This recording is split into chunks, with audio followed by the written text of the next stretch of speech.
Okay, yeah, I can understand that seems problematic. That if you explain the origin of the universe with God, that you need to explain God's origin too. The thing is that when we talk about God, we're talking about a being that's fundamental, or non contingent. That is, he simply exists and doesn't depend on anything else. He doesn't need to be made. He is the uncaused cause of everything else. And this isn't just a cop out. No matter what explanation you give for the universe's existence, that thing will have to be self existent for the universe's existence to make any sense. So the question at hand is, if God made everything, who made God? Well, let's say I answer, there was an ultra superior being that made God.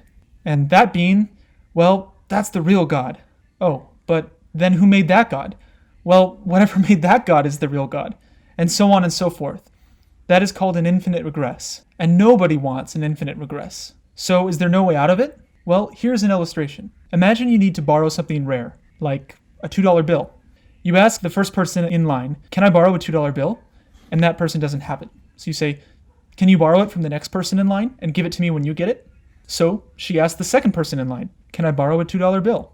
That person doesn't have it. The same instruction is given. So the second person asks the third person in line, can I borrow a $2 bill? And so on and so forth down this line of unknown length. Now, if no one has it in the entire line, and if the line was infinitely long, then that's infinite regression. They will keep asking to borrow forever, and you would never get the $2 bill. But let's say, after some unknown time, the first person hands you the $2 bill and says, hey, I got it.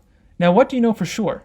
You don't know who, but you know that someone in that line actually had a $2 bill that he did not have to borrow. If everybody had to borrow, then you could never actually get one. And that's why we know we're not in an infinite regression.